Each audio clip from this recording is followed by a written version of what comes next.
Där är en! Right, nice. I see the player you mean.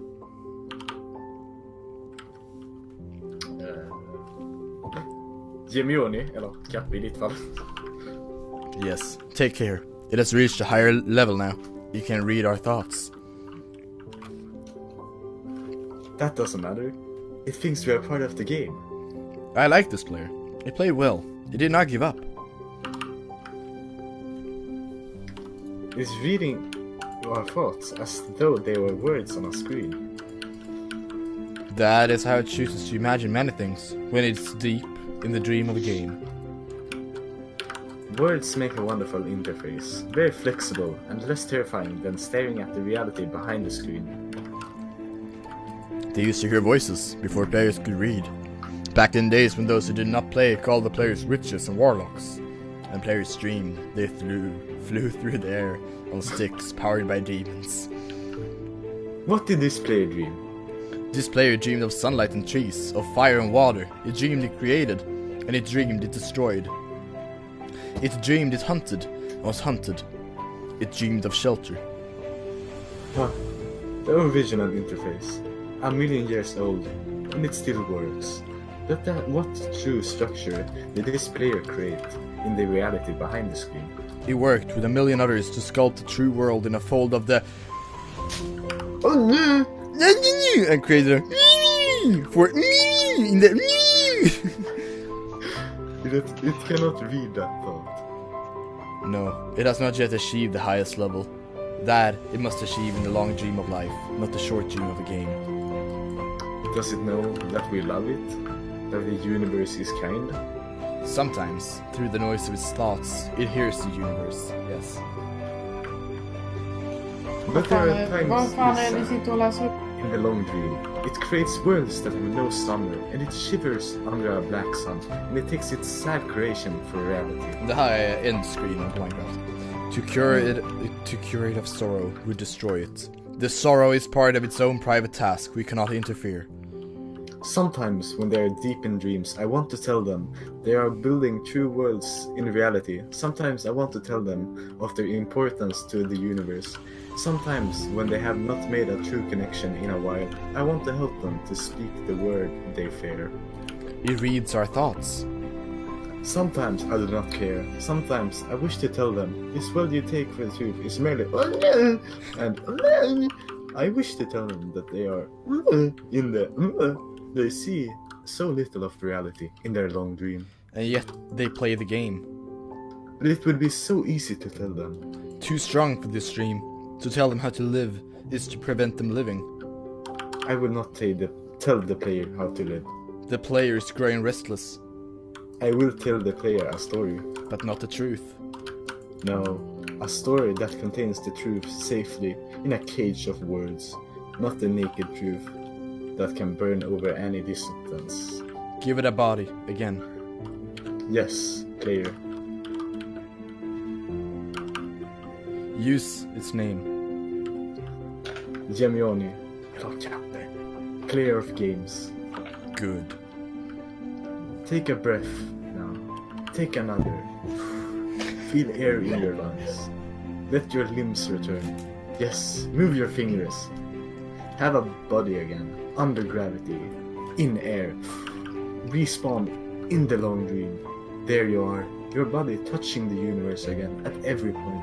As though you were separated. You were separate things. As though we were separate. Who are we? Once we were called the spirit of the mountain, father, sun, mother, moon, ancestral spirits, animal spirits, jinn, ghosts, the green man, then gods, demons, angels, poltergeists, alien, extraterrestrials, leptons, quarks. The words change, we do not change. We are the universe. We are everything you think isn't you. You're looking at us now. Through your skin and your eyes. And why does the universe touch your skin and throw light on you? I see to know you and to be known. I shall tell you a story. Once upon a time, there was a player. That player was you, Kappe, or Gemini. Sometimes it thought itself human. On the thin crust of spinning a globe of molten rock, the ball of molten rocks circled a ball of blazing gas that was 330,000 times more massive than it. They were so far apart from the light, 8 minutes to cross the gap. The light was informed of 50 million kilometers away. Sometimes the player dreamed it was a miner on the surface of the world that was flat and infinite. The sun was a square of white. This was temporary inconvenience. Sometimes the player dreamed he was lost in a story. Sometimes the player dreamed it was other things in other places. Sometimes these dreams were disturbing, sometimes very beautiful indeed. Sometimes the player woke from one dream into another, then woke from that into a third. And sometimes the player dreamed of which words on a screen. Let's go back. The atoms of the player were scattered in the grass, in the rivers, in the air, in the ground. A woman gathered the atoms. She drank and ate and inhaled, and the woman assembled the player in her body. And the player awoke from the warm, dark world of its mother's body into the long dream. And the player was a new story, never told before, written in the letters of DNA. And the player was a new program, never run before, generated by a source of a billion-year source code, billion years old. And the player was a new human, never alive before, made nothing but milk and love. You are the player, the story, that's human, made of...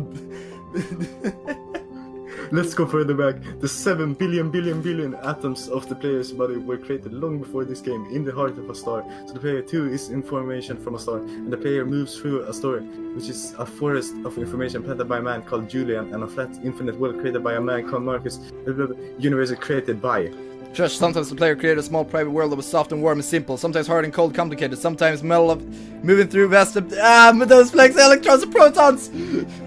Sometimes it called them planet and stars. Sometimes it believed it was in a universe that was made of energy, that was made of offs and ons, zeros and ones, lines of code. Sometimes it believed it was playing a game. Sometimes it believed it was reading words on a screen. You are the player, reading words. Shh. Sometimes the player read lines of code on a screen, decoded them into words, decoded words into meaning, decoded meaning into feelings, emotions, theories, ideas, and the player started to breathe faster and deeper and realized what was alive, and 1,000 deaths, and the player was alive. You are alive. And sometimes the player believed the universe had spoken to it through the sunlight that came through the shuffling leaves of the sun trees. And sometimes the player believed the universe had spoken to it through the light that fell from the crisp night sky of winter, where a flick of light in the corner of the player's edge times the mass plasma in order to be visible for the moment of the player walking home at far, suddenly smelling food, almost about to dream again. And sometimes the player believed that the universe had spoken to it through the zeros and ones, through electricity of the world, through the scrolling words on a screen at the end of a dream. And the universe said, I love you. And the universe said, you have played the game well. And the universe said, everything you need is within you. And the universe said, you are stronger than you know.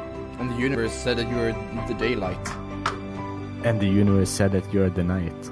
And the universe said that the darkness you fight is within you.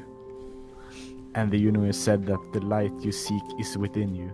And the universe said that you are not alone. And the universe said that you're not separate from every other thing. And the universe said you are the universe, tasting itself, talking to itself, reading its own code. And the universe said, I love you, because you are love. And the game was over, and the player woke up from the dream, and the player began a new dream, and the player dreamed again, dreamed better, and the player was the universe, and the player was love. You are the player. Wake up. For the players. EA Sports. EA Equals Sports. Minecraft team.